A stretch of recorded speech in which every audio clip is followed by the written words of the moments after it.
how to turn on developer mode in your Android.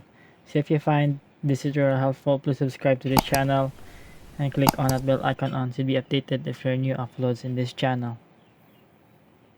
So let's go and head to our settings. And in your settings, you would go to your about phone.